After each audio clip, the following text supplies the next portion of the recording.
नमस्कार किसान भाइयों, मैं प्रसन्नजीत कुमार, बनो किसान का प्रधान सेवक, अपने समस्त अन्नदाता का हमारे चैनल बनो किसान में स्वागत करता हूं। जैसा कि हम सब जानते हैं कि कुछ दिनों में ही खरीफ फसलों की बुआई का समय आने वाला है, जिसके लिए हमें अपने खेतों की तैयारी शुरू करनी पड़ेगी। बनो किसान की हमेशा यह कोशिश रही है कि हम अपने अन्नदाता की हर संभव सहायता करें और इसी कोशिश को आगे बढ़ाने के लिए बनो किसान ने खरीफ फसलों की खेती की जानकारी साझा करने की पहल की है, जिससे न सिर्फ किसानों को बल्कि उन सभी युवाओं को भी मदद मिलेगी जो देश का किसान अन्नदाता बनने के लिए कड़ी मेहनत पर लगे हैं। इसी सिलसिले के साथ आज हम शुरुआत करेंगे मकई की खेती से।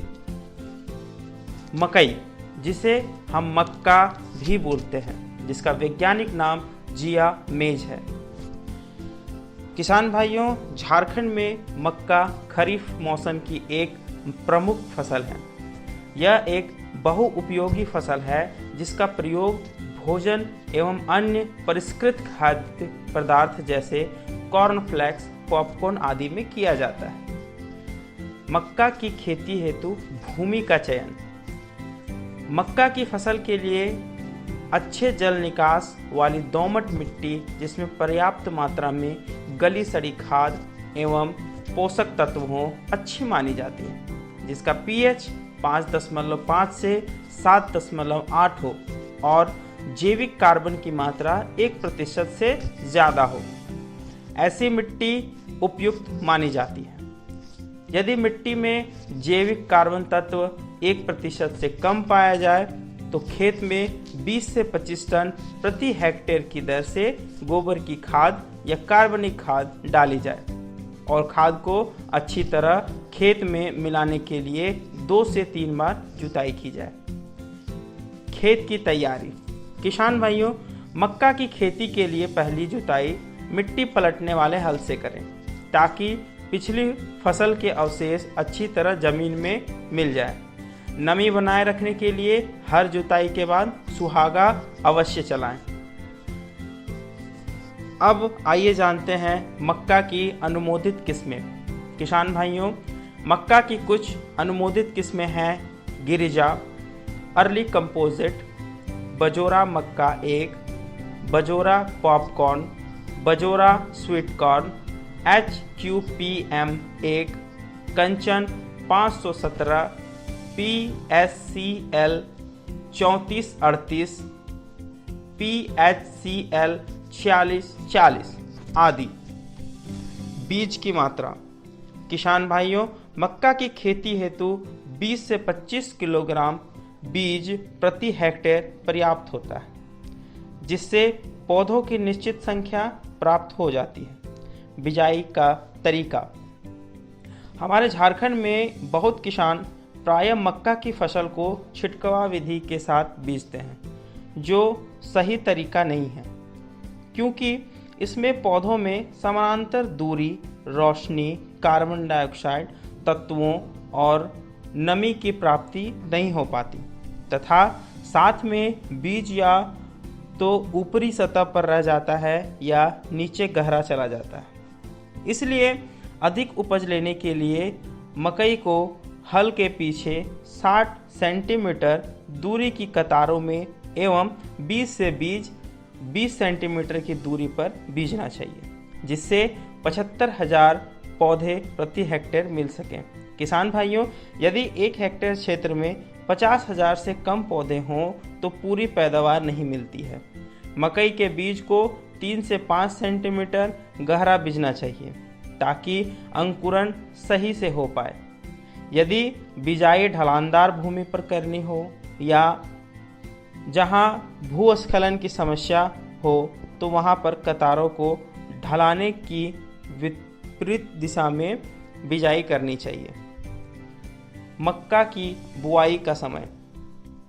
देर से पकने वाले मकई की बुआई मध्य मई से मध्य जून तक पूरी कर लेनी चाहिए। बुआई के 15 दिन बाद खेत की पहले निराई होना बहुत ज़रूरी है। शीघ्र पकने वाली मक्का की बुआई जून के अंत तक पूरी कर ली जाए तथा बरसात के समय वाली 10 जुलाई तक पूरी कर ली जाए। नमी संरक्षण और निकास।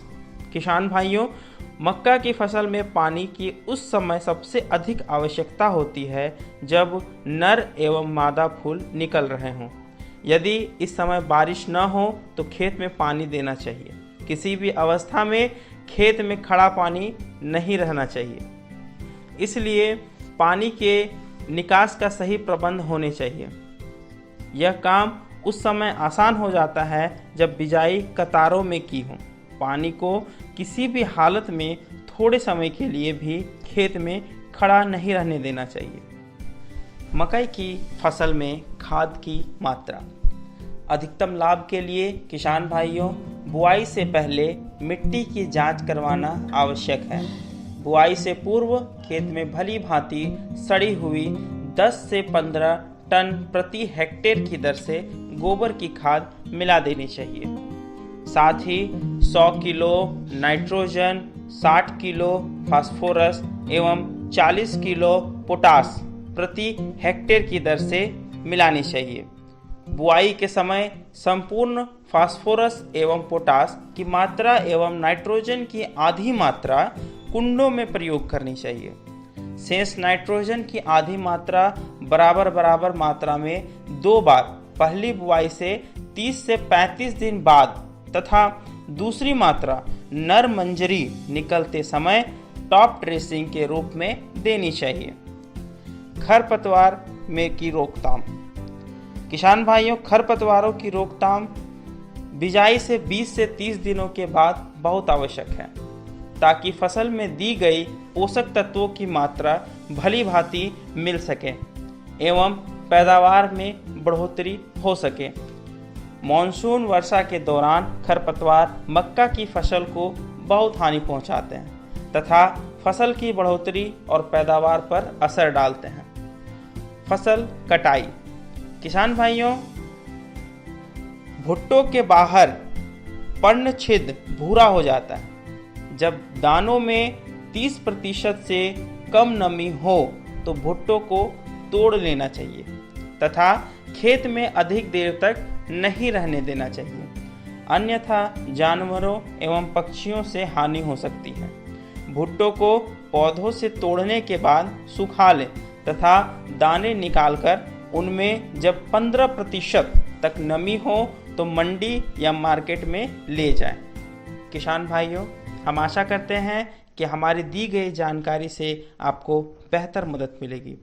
खेती से जुड़े जानकारियों के लिए बने रहें हमारे साथ और सब्सक्राइब करें आपका अपना चैनल बनो किसान।